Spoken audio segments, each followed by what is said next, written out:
Welcome back, guys, to another episode of Questbound Reader. Welcome to the Questbound Gang. And this is your first time here.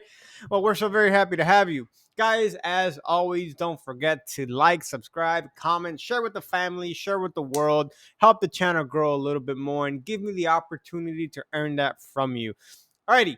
So today we're talking about, yet again, my favorite series in the entire universe, and that is The Wandering Inn. This is book number 6, The General of Izril. Okay, I am sad. This is the first Wandering Inn book that I'm not going to give a 5-star rating for.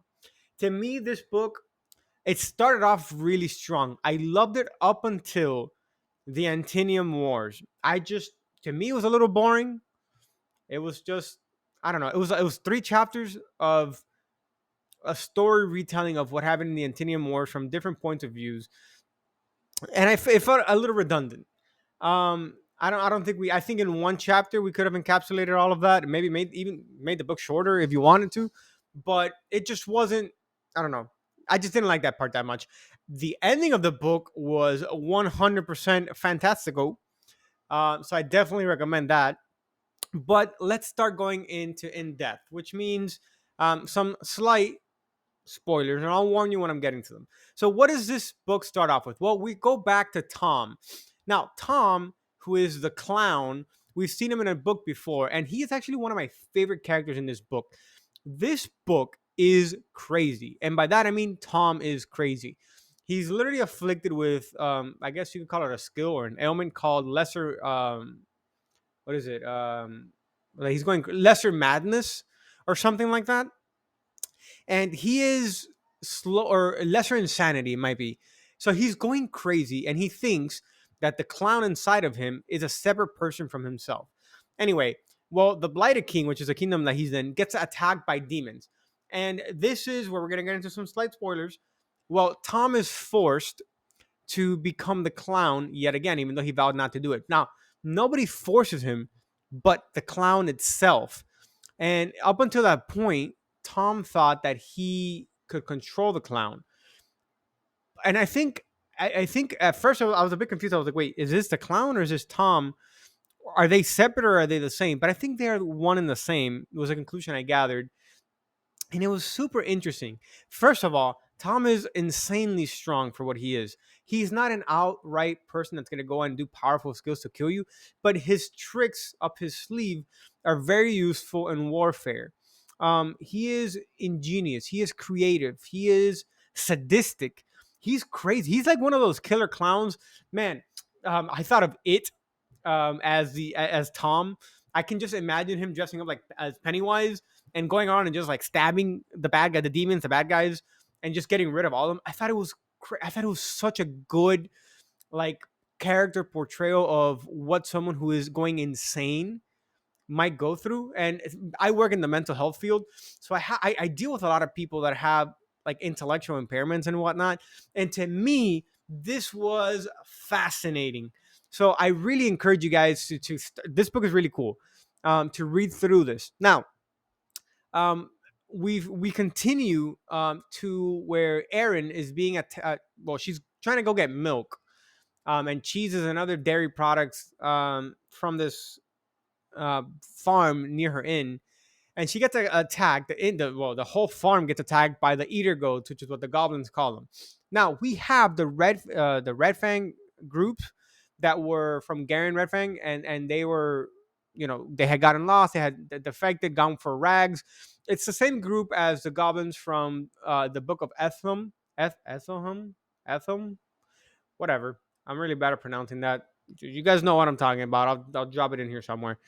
Um, anyway, so they, after that fight, they turned into hobgoblins, and they've lost quite a few of their members, but they help Aaron out, and Aaron in turn takes him into their inn, which is crazy. It's probably one of the more controversial things she's done. Why? Because everybody hates goblins, and these aren't regular goblins; they're hobgoblins, so they're significantly stronger than everybody else. Not only that, but these are really good, really powerful warriors. But Aaron, trying to see the better in everyone, gives him an opportunity. And that causes her to lose a lot of business and clientele because nobody wants to go to her inn because of the goblins. There's many almost fights that happen. And many times where Aaron has to use her skill, aura of her aura skill to kind of tone down everything. I loved the fact that she was there, and I love the fact that she took in the goblins. We fast forward to Lord Walt Ilvris, who is drunk and he misses Paris, but he is trying his best to overcome his grief. We see Olezum, who is gathering levels, and he is doing his absolute best not to make a fool out of himself and to portray a more I want to say leadership role. And I think he does do this very well. He gets a very unexpected letter from someone who I'm not going to say because you got to read the books. And him and Pisces make really good friends, which is something that I wasn't expecting. It was nobody gets along with Pisces. They just put up with him for the most part, but nobody's like really good friends with him. And I feel kind of bad for Pisces because he's just very misunderstood. And I think him and Alezum really understand each other to a level that I didn't expect. And I'm glad that Pirate Alba made that connection for them. Um, Furthering a little bit more into the book, we get into the Antinian Wars, which pretty much talks about the first and second Antinian Wars, and you get a very good perspective of what happened from a very biased Drake writer, who's the one that writes the book, and you have Magnolia Reinhardt reading this. You have Aaron with Quebec, Quebec. You know what I'm talking about. You have Krisha and the Knolls. You have Celis with her grandmother. You have Nears with his other generals or whatnot, lieutenants, and they're all talking about the errors in this Drake's writing and how things were actually different. Now, I don't mind history in the world. I love this world. I love the Wandering In. I love all these continents. However, um, a few books back, we had the Windstrom Days arcs where we talked about Saria and Pisces. Those are actually really interesting because it was their point of view happening. This was you actually reading through the Antinian Wars, like the guy's commentary, and then having interjections of like Aaron saying, "Oh, did that really happen?" Or like other people of interest saying, "Oh, this is not how it went down. This should have been completely different, etc., etc." So it was kind of funky because to me it was good. It shouldn't have been that long. Maybe 3 chapters is a bit overkill from my perspective. I think you could have definitely condensed it into one chapter. At most, stretched it into two with all the points of views and whatnot. But I digress. So up to this point, the book was a 5 out of 5 for me. Then it kind of dropped to like a 4, and then the ending just back up, and I would have to give it a 4 out of 5, 4.5 out of 5 to be fair. Um, the ending of this book was sad. I don't, you know, I don't. I feel sad. It talks about General Zell who joins Magnolia's army to fight the Goblin Lord, and this promise of peace and prosperity. And you see him fighting the Goblin Lord. You see him about to kill the Goblin Lord, and then the Necromancer pops up with his 5 strongest creations, and they all fight Zell.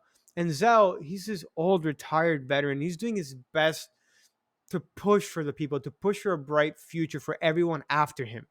Drake, human, Null alike. And unfortunately, he dies in this battle. And I wasn't expecting that at all. Zell was the shield of the Drakes. He was an icon. He was a legend. He was a hero. And he died like a hero. He held back the entire strongest elites of the Necromancer, and they couldn't kill him. The Necromancer had to go there and kill him. And you see something that I wasn't expecting, but the Goblin Lord, who by this point we know he doesn't like the Necromancer, vows to Zell, as Zell is dying, he promises him that he will be the one to kill the Necromancer. Um, and he forbids any of his goblins from touching Zell's body, and they retreat. And I think that shows a lot of character growth from the Goblin Lord, who is a smart lord. He might be a piece of crap, but he's a smart guy and he learns. Alrighty, guys, stay tuned, have fun. We'll get back into more reviews later on. I will see you guys on the next one.